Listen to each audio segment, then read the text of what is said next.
Saya bisa merasakan damai sejahtera Tuhan. Saya harap Anda merasakan yang sama. Peace, shalom peace itu dari Roh Kudus ada di sini. Apapun pergumulan Anda, keluarga Saat Teduh tercinta, jangan gampang menyerah ya. Dan juga jangan mudah kecewa sama Tuhan. Tuhan tuh baik dan Tuhan tuh nyata. Sekalipun tidak semua doa kita seolah-olah dikabulkan, tapi Tuhan yang paling tahu apa yang kita butuhkan. Saya ajak kita untuk belajar firman Tuhan. Tapi sebelumnya, saya hanya ingin menyatakan aja isi hati saya senang sekali minggu depan bisa temu jumpa.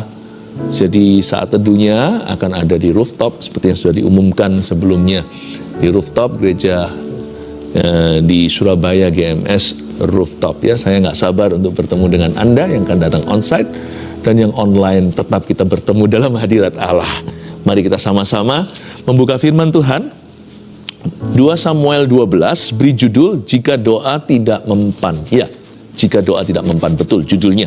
2 Samuel 12 ayat 15 sampai 25 kalau sudah dibuka saya akan segera bacakan. Tapi saya mau ingatkan sekali lagi, saya akan bilang di depan, jikalau doa kita nggak dikabulkan persis seperti yang kita inginkan, tetaplah berdoa. Sebab doa nggak pernah sia-sia. Doa itu berbincang dengan Allah. Mana ada sih orang ketemu sama Tuhan itu hidupnya tetap sama? Tuhan nggak harus menjawab iya terhadap semua permohonan permintaan kita. Tapi kalau kita menghampiri Tuhan itu, Tuhan itu baik. Nggak pernah kalau kita itu bertemu Tuhan, lalu kita tidak memperoleh kebaikan.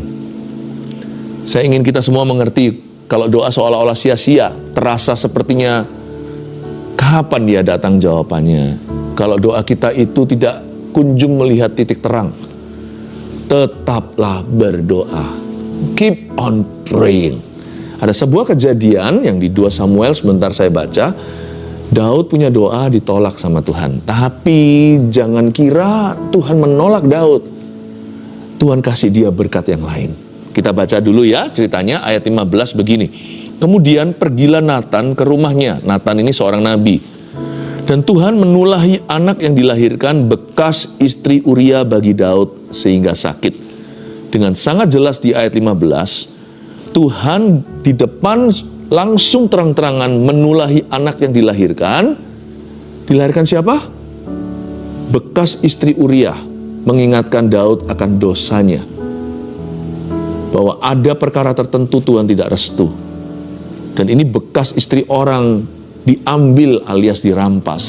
Ini perjinahan terang-terangan. Ini di siang hari bolong, pemberontakan melawan Tuhan. Pelanggaran yang vulgar terhadap firman Allah. Meskipun Tuhan sudah ampuni Daud, ada konsekuensinya. Tuhan tidak berkenan anak yang dilahirkan dari perjinahan ini. Dan Tuhan menulahi anak yang dilahirkan bekas istri Uria bagi Daud sehingga sakit. Kita nggak tahu sakitnya apa.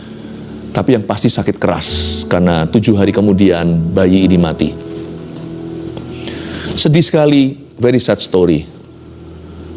Menurut saya bukannya Tuhan itu ambil nyawa orang, tapi anak ini daripada nanti tumbuh dewasa, tahu bahwa dia keluarnya dari wedlock atau keluar dari hubungan yang haram, keluar dari perselingkuhan, mendingan dia nyawanya sama Tuhan. Lebih baik rohnya bersama dengan Bapa. Tuhan itu berhak untuk memanggil kembali siapapun Tuhan memberi, Tuhan memberi, Tuhan mengambil, terpujilah nama Tuhan. Tuhan yang kasih kita nyawa, Tuhan juga berhak untuk memanggil kita kembali ke hadiratnya. Dan Tuhan menulai anak ini sehingga sakit, dia sakit keras. Ayat 16. Lalu Daud memohon kepada Allah oleh karena anak itu. Ia berpuasa dengan tekun, dan apabila ia masuk ke dalam, semalam-malaman itu ia berbaring di tanah. Ini doa secara ekstrim. Bukan doa biasa, dia masuk ke dalam kamarnya, semalam-malaman itu dia berbaring di tanah, Semalam-malaman itu pasti lewat 12 jam. Saya kasih bocoran, dia bukan hanya setengah hari atau malam hari itu sampai subuh. Daud itu berbaring di tanah berhari-hari akhirnya, karena 7 hari nanti. Kemudian setelah 1 minggu, ketika dia dengar bahwa anak itu sudah mati, barulah dia mau bangun dari lantai. Berarti ini doa sudah jangan dilawan. Doa Daud itu doa putus asa. desperado dia. Dia berdoa dengan sungguh-sungguh sampai postur tubuh. Dia nggak mau duduk kursi, dia nggak mau duduk di ranjang. Dia duduk di tanah yang keras, the hard ground. Mungkin posisinya itu tersungkur begitu ya. Awal berlutut sampai tersungkur flat, sampai rata di atas tanah, mukanya ke bawah. Nangis terus Tuhan dan merengek-rengek minta Tuhan berbelas kasihan. Minta Tuhan spare atau luputkan anak ini supaya anak ini hidup, supaya anak ini sembuh. Karena Daud tahu bahwa Allah itu berkuasa untuk menyembuhkannya. Dia memohon kepada Allah, ayat 16 dikatakan, oleh sebab anak itu. Ini yang namanya syafaat. Menurut saya, Daud sudah sepenuh hati. Daud sudah gunakan seluruh iman. Dengan segenap pengetahuannya tentang Tuhan, dia sudah masuk dari sisi manapun juga, dari angle atau sudut manapun juga, dari belas kasihan Allah, dan juga dari janji-janjinya. Dia sudah lakukan apa yang dia bisa. Pasti dia ingat semua firman. Dia pasti ingat semua firman-firman di perjanjian lama yang dia pernah baca. Dia pasti satu-satu kutip. Dia lakukan semua teori doa. Bukan hanya berdoa. Daud juga berpuasa, nggak mau makan 1 mingguan. Ia berpuasa dengan tekun, berarti tidak bolong-bolong. Puasanya itu nggak sebentar makan, lalu nanti minum, lalu nanti puasa lagi, lalu pantang apa. Nggak tengah-tengah. Dia puasa itu totalitas. Kalau saya lihat ayat 16, ini sudah doa puasa yang sempurna. Saya jadi ingat kata-kata Yesus di perjanjian baru. Tuhan berkata begini, jenis ini nggak bisa diusir kecuali doa dan puasa. Doa aja nggak cukup, puasa sekalian. Daud lakukan kedua-duanya. Sudah doa, puasa lagi. Memohon kepada Allah, bersyafaat untuk anak itu. Anaknya dia, darah dagingnya, bersama dengan Batsheba. Ia berpuasa dengan tekun. Semalam-malaman berbaring di tanah. Seperti kesannya dia izinkan badannya merasa tersiksa. Nggak nyaman loh di atas tanah, apalagi dia ini raja. Udah nggak makan, perut lapar lagi. Letih, lesuh, lelah, badannya itu pasti sakit semuanya di atas tanah. Belum lagi stres yang luar biasa, perasaan guilty, perasaan bersalah. Hatinya pasti gelisah, cemas, panic attack pasti ada, atau tiba-tiba serangan fajar kegelisahan. Coba kita lihat ayat 17.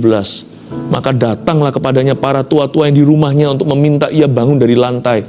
Mereka lihat begitu, abdi raja nggak tahan. Baginda, baginda, tapi ia tidak mau naik, tidak mau mendengarkan mereka. Juga ia tidak makan bersama-sama dengan mereka. Bayangkan, sampai stafnya aja tidak tega. Ayo baginda, sudahlah, doa lagi nanti ya, besok pagi ya raja ya, atau nanti kita lanjutkan berapa jam kemudian. Raja makan dulu, raja raup dulu, cuci wajah dulu. Ayo raja, supaya jangan sakit, supaya jangan perut kosong, jangan masuk angin di atas tanah, di atas lantai begitu, supaya nanti jangan sampai linu-linu. Raja jangan sampai melukai diri. Ayo raja. Daud tidak mau dihibur. Doa itu jangan setengah memangnya sih. Ada doa yang nggak dijawab karena doa itu tanggung. Ada doa yang tidak dikabulkan karena dia nggak serius memintanya. Kalau yang begituan, salahkan siapa kalau doa kita tidak mempan? Doa sambil HP-an, ya iya sih kalau memang itu waktunya untuk kita lagi chattingan. Tapi kalau kita doa sama Tuhan, ya kita fokus lah ya. Fokus itu bukan hanya hati, pikiran, akal budi juga, dan tubuh kita dengan segenap kekuatan. Tapi kalau saya lihat ayat 16 sudah nggak ada lagi yang bisa ditambahkan dalam doa Daud. Menurut Anda gimana? Keluarga Saat Teduh, dijawab nggak sama Tuhan? Dikabulkan nggak? Dia kan minta satu, simple permintaannya. Dia minta anak itu nggak jadi mati. Anak itu sakit keras, dia minta sembuh. Dan dia tahu Tuhan sanggup. Kira-kira sembuh nggak? Saya kasih bocoran ya, tidak. Bukan karena Tuhan tidak cukup kuasa, bukan karena tangannya kurang panjang, bukan karena telinganya tidak mendengar. Tapi ya namanya Tuhan itu raja di atas segala raja. Raja merengek aja Tuhan tidak goyah. Di awal-awal Tuhan sudah menulahi anak itu. Kalau Tuhan sudah memutuskan demikian, siapa yang bisa mengubahnya? Syafaat sih boleh coba. Kadang-kadang waktu kita bersyafaat, Ada beberapa hal yang seolah-olah sudah menjadi keputusan Tuhan itu tiba-tiba berubah. Bukan karena Tuhan pelin-pelan. Tapi doa syafaat itu memang diberikan kepada Tuhan suatu kuasa untuk merubah keadaan. Tapi kali ini, no. Dia kecentok, udah terbentur, ya, udah tersandung dengan kedaulatan. Apa boleh buat kalau sudah menghadapi Allah yang daulat? Ayat 18, pada hari yang ketujuh, matilah anak itu. Dan pegawai-pegawai Daud takut memberitahukan kepadanya bahwa anak itu sudah mati, sebab mereka berkata, ketika anak itu masih hidup, kita telah berbicara kepadanya, tapi ia tidak menghiraukan perkataan kita. Bagaimana kita dapat mengatakan kepadanya anak itu sudah mati? Jangan-jangan ia mencelakakan diri. Lihat ya ayat 18, pada hari yang ketujuh, matilah anak itu. Berarti doa Daud gak mempan sama Tuhan. Permintaannya, permohonannya, bahkan dia memohon dengan amat sangat, ditolak mentah-mentah alias tidak dikabulkan. 7 hari dia berdoa puasa, berbaring di tanah, tidak makan apa-apa, malam-malam matanya tidak tertidur. Namun demikian ujungnya tetap mati, ya kan? Gimana kalau gitu? Mendingan Daud gak usah doa dari awal, sia-sia, buang-buang waktu, buang-buang energi, semua kesukaran, semua penderitaannya seolah-olah percuma. Ini cara pikiran orang berdosa. Biasanya begitulah cara kita menganggap doa. Buat apa kalau ujungnya nggak dikabulkan, ngapain doa? Tapi ada pula orang yang doa dulu, ambil resiko, tapi ternyata waktu nggak dikabulkan, dia kecewa. Sama saja, ada orang yang, saya nggak mau berdoa, toh doa percuma. Tuhan juga nggak dengarkan. Belum apa-apa udah pesimis. Itu seperti orang mau masuk ke ring tinju, pertandingan, pertarungan belum dimulai, dia sudah give up dulu, udah lemparkan handuk putih, atau alias nggak muncul, udah kalah WO dia. Ada orang yang sudah belum doa, sudah menyerah. Tapi ada orang yang nggak menyerah, dia coba dulu, tapi waktu dia berdoa nggak dikabulkan sama Tuhan, dia marah. Gimana menurut keluarga Saat Teduh? Seharusnya Daud doa nggak dari awal? Kalau menurut saya ya, tetap dia harus doa. Seperti dikatakan di dalam surat Paulus Tesalonika, tetaplah berdoa, keep on praying. Apapun hasil akhirnya, you must pray. Tetap berdoa. Tidak sanggupkah kamu berjaga-jaga bersama dengan aku selama 1 jam, kata Yesus. Sekalipun ujungnya Yesus tetap disalibkan. Mau doa begitu rupa sampai peluh darah, dia tetap naik di Kalvari dan dia tetap dibunuh di Golgota. Tapi kalau Yesus tidak berdoa di Getsemani, maka maksud Bapa atas dunia tidak akan terjadi. Karena dia ada di Getsemani itu, dan murid-murid tadinya yang disuruh untuk menguatkan dia, untuk bersama-sama berjaga-jaga, 3 orang murid terdekatnya malah tertidur pulas. Akhirnya Bapa mengirim malaikat untuk menghiburkannya. Karena Yesus berdoa di Getsemani, semua nubuatan itu tergenapi. Pada waktu Yesus naik ke kayu salib, dia tidak marah-marah, malah berkata, Eloi, Eloi, lama sabachthani. Memang dia mengeluh, Allahku, Allahku, mengapa engkau meninggalkan aku? Tetapi dia tidak pernah kecewa dengan Bapaknya. Dia tahu kenapa dia digantung di salib itu. Dan ketika mereka hendak memberinya painkiller, anggur asam itu, Yesus gak mau, karena Yesus harus merasakan sakitnya di salib demi kita.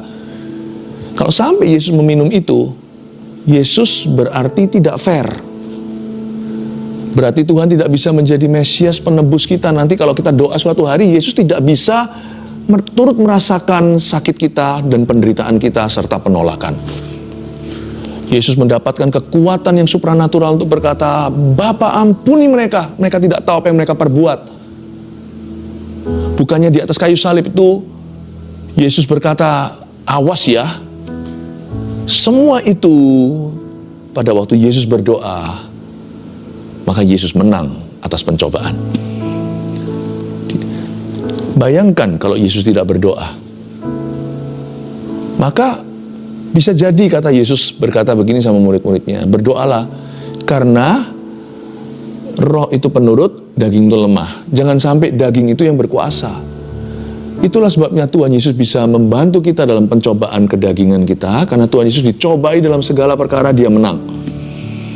Meskipun doanya di Golgota tidak mengubah penyalipannya, tapi doa di Golgota memberinya kekuatan untuk melakukan kehendak Bapa. Luar biasa enggak? Tetap harus doa. Tetap harus doa. Gara-gara berdoa inilah ada episode berikutnya. Mari kita melihat sekarang ya, setelah matinya anak itu apa yang terjadi, ayat 19. Ketika Daud melihat bahwa pegawai-pegawainya berbisik-bisik, mengertilah ia bahwa anak itu sudah mati.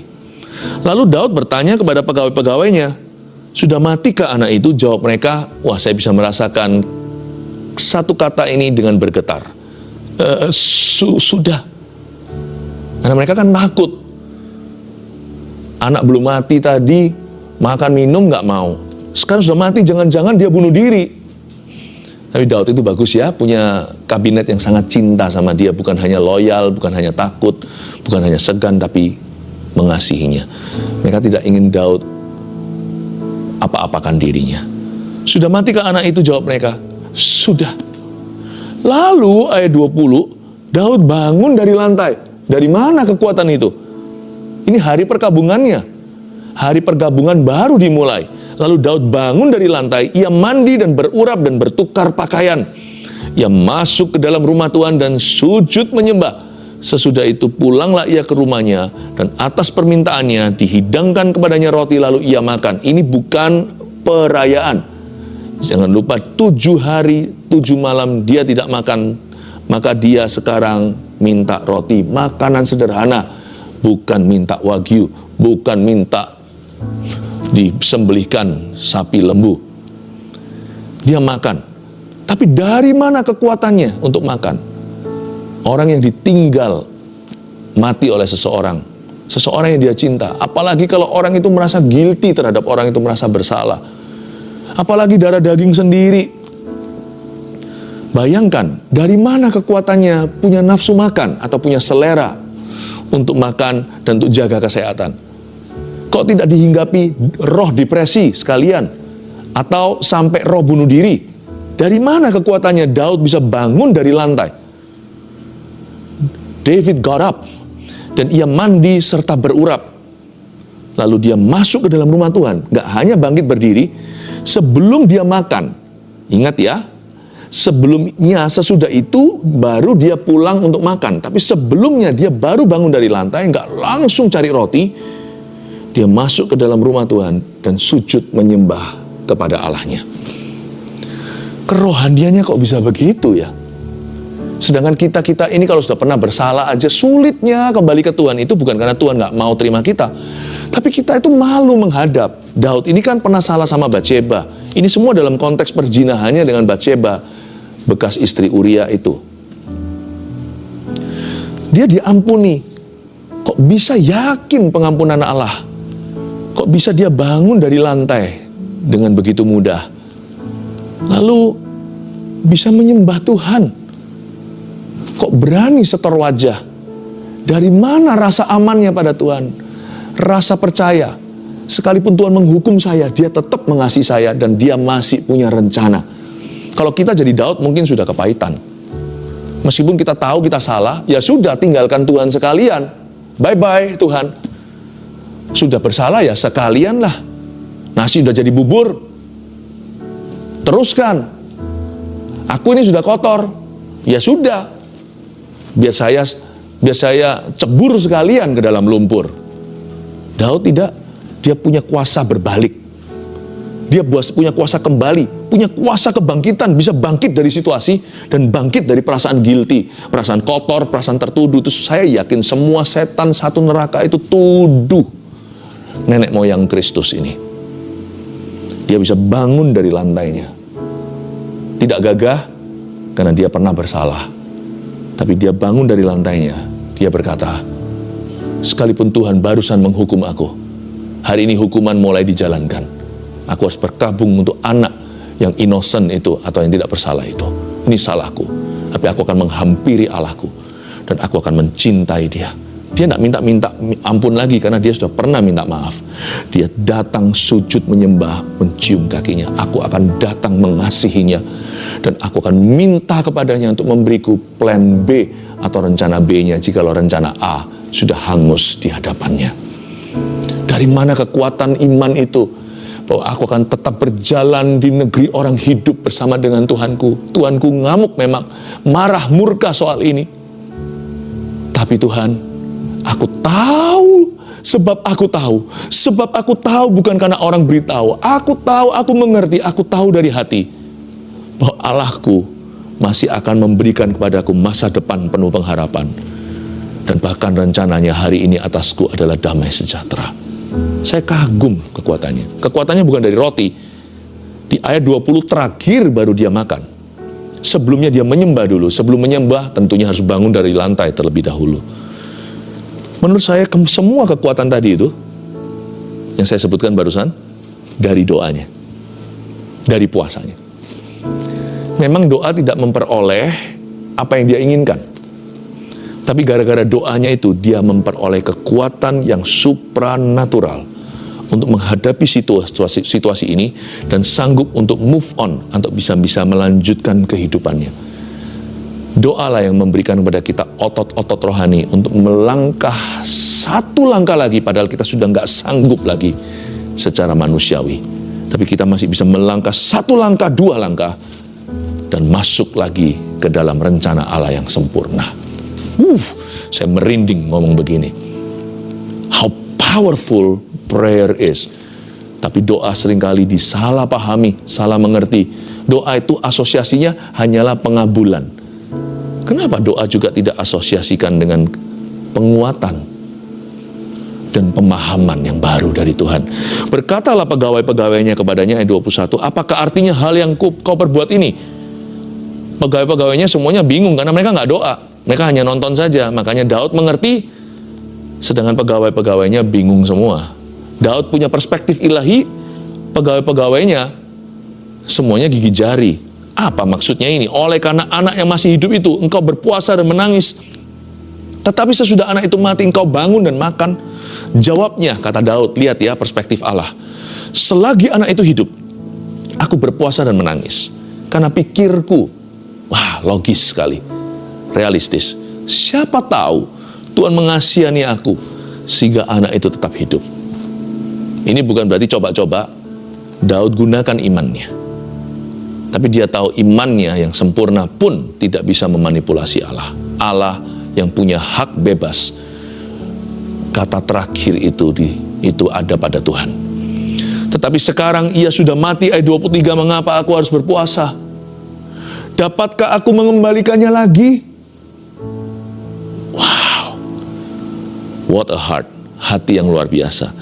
Aku, katanya, yang akan pergi kepadanya. Aku yang akan pergi ke baby itu. Tetapi ia tidak akan kembali kepadaku. Coba kalau Anda baca ayat 23, ada sesuatu yang aneh. Kalau kita tahu latar belakang Alkitab, di perjanjian lama belum ada konsep sorga atau hidup kekal. Di perjanjian baru di dalam pengajaran Yesus ada itu. Lalu setelah kebangkitan, orang-orang zaman dulu nggak ngerti. Dikira kalau mati ya sudah, ya tempat dikembalikan pada nenek moyangnya. Tapi kok bisa Daud berkata, aku akan pergi kepadanya, seolah-olah pergi ke sebuah tempat. Belum ada pewahyuan di perjanjian lama tentang sorga seperti yang kita mengerti di perjanjian baru. Tapi Daud bisa berkata, I will go to him. Aku akan pergi kepadanya. Tetapi ia tidak akan kembali kepadaku. Dia berkabung dengan pengharapan. Dari mana pewahyuan itu kalau bukan saat-saat dia puasa berdoa? Itu loh, doa yang kita anggap tidak mempan. Ternyata doanya mempan ya. Efek sampingnya lebih hebat daripada efek utama yang dicari oleh Daud semula dia berdoa. Kemudian Daud, ayat 24, ini lebih hebat. Kemudian Daud menghibur hati Batsheba istrinya. Jangan lupa ya, saat ini Batsheba sudah menjadi istri sah Daud. Memang dulu gimana, tapi Daud sudah berjalan lagi dalam rencana Allah. Uria sudah mati. Batsheba sekarang menjadi istri sah Daud. Daud menghibur hati Batsheba istrinya karena sesusah-susah laki-laki, lebih susah seorang wanita kehilangan bayinya. Daud menghibur hati Batsheba istrinya. Ia menghampiri perempuan itu dan tidur dengan dia. Dibaca dalam konteks yang tepat. Berarti karena memang Batsheba sudah menjadi istrinya Daud, Batsheba sudah menjadi janda. Yang lalu sudah berlalu, Tuhan sudah hukum Daud. Kalau nanti Anda baca masalah Daud dengan rumah tangganya, Absalom segala, Daud terusir dari istana. Oh, konsekuensinya nggak hanya ini. Konsekuensinya masih berantai, Daud masih terus dipukul sama Tuhan. Karena orang yang dicinta oleh Allah pasti akan diderah. Anak gampang yang tidak akan didisiplin oleh papanya. Tapi anak sah pasti akan dididik oleh orang tuanya. Dan Daud menghampiri perempuan itu dan tidur dengan dia. Dan perempuan itu melahirkan seorang anak laki-laki. Lalu Daud memberi nama Salomo kepada anak itu. Tuhan mengasihi anak ini. Anak pertama Daud dan Batsheba mati. Anak kedua itu Salomo. Kalau Daud tidak berdoa, nggak dapat Salomo kali. Bukan hanya dapat Salomo. Dan ayat 25 dikatakan, dan dengan perantara Nabi Nathan, nabi yang sama yang menegur Daud, nabi yang sama yang mengekspos dosanya, dan dengan perantara Nabi Nathan ia menyuruh menamakan anak itu, yaitu Salomo, namakan dia Yedija, oleh karena Tuhan. Yedija artinya yang dikasihi oleh Tuhan. Kalau bukan karena Daud selama 7 hari itu berdoa, mungkin nggak dapat Salomo. Jangankan dapat Salomo, bisa-bisa Batsheba bunuh diri. Tapi Daud menempatkan diri di dalam posisi untuk menolong orang yang susah, dalam hal ini istrinya sendiri. Tapi kalau dia nggak berdoa, mungkin korbannya 2. Bukankah kalau misalnya istrinya itu mau bersalin, laki-laki ada di sampingnya, jika lo boleh masuk ya. Kalau enggak, sebelum masuk ke ruang operasi atau ruang bersalin, dia bisa menguatkan. Nah, bayangkan nggak lucu kan, kalau semuanya yang perempuannya lagi sedang kontraksi, sakit sekali, lalu suaminya panik sendiri juga ikut pingsan. Dalam hal ini, tolong suami janganlah memposisikan diri sebagai korban. Kita harus menjadi kekuatan untuk orang lain, meskipun sama-sama kita tegangnya. Ini sama-sama stresnya, tapi Daud bisa menghibur hati istrinya. Itu apalagi kalau bukan karena doa-doanya 7 hari itu. Dia udah selesai, dia settle dalam hatinya. Semua perasaan guilty udah dipakukan di Kalvari. Tapi dia bisa menghibur hati Batsheba istrinya. Kalau dia nggak berdoa, mungkin sama-sama pingsan. Ini bisa jadi Romeo Juliet, sama-sama mati. Pikirannya bisa negatif. Jangan-jangan nanti Daud yang butuh dikuatkan sama istrinya. Belum sampai dapat Salomo, bisa-bisa dia kehilangan Batsheba dulu. Karena Batsheba bisa depresi dan bisa melukai diri. Tapi karena dia berdoa, Daud tidak menjadi korban situasi. Dia tidak menjadi korban keadaan. Dia menjadi bagian dari solusi dan bagian dari jawaban. Bukan bagian dari persoalan. Rangkumkan ya, ada 3 poin seperti biasanya. Jika doa tidak mempan alias tidak dikabulkan, ingatlah 1, doa berikan kekuatan untuk menerima kedaulatan Tuhan. Doalah yang membuat kita punya power untuk berkata, let thy will be done, biarkan kehendakmu yang jadi. Itu doa. Ada sebuah pepatah yang kita lihat kadang-kadang di toko buku Kristen, Tuhan memberikan kepada aku hikmat untuk bisa mengubah apa yang aku bisa, dan untuk menerima apa yang tidak bisa kuubahkan. Itu loh, serenity itu bahasa Inggrisnya, ketenangan. Tuhan memberi kepada kita kekuatan untuk bisa menerima, bukan keadaan. Kalau keadaan kita doakan, menerima kedaulatan. Apa yang menjadi final kehendak Tuhan. Jika doa tidak mempan alias tidak dikabulkan, ingatlah nomor 2, doa datangkan kebaikan lainnya yang dari Tuhan. Ingat, untuk setiap pintu yang tertutup selalu ada pintu lain terbuka. Untuk setiap jawaban no dalam doa Anda, ada jawaban ya lainnya nantinya. Doa datangkan kebaikan lainnya yang dari Tuhan. Dalam hal ini, yang namanya kebaikan lainnya dalam hidup Daud, adalah bayi berikutnya bernama Salomo atau Yedia. Itulah kebaikan lainnya yang dari Tuhan. Tentunya nggak bisa gantikan kokonya. Tetapi rencana Tuhan yang baik tetap terjadi atasnya. 3, doa mampukan kita untuk menghibur hati orang yang susah. Kita jangan jadi korban keadaan, tapi jadi bagian daripada solusinya. Haleluya. Tetaplah berdoa. Mari kita sama-sama berdoa sekali lagi, dan kita hampiri tahtanya dengan berani. Jangan takut hasil akhirnya, doa tidak pernah sia-sia. Haleluya. Bila hati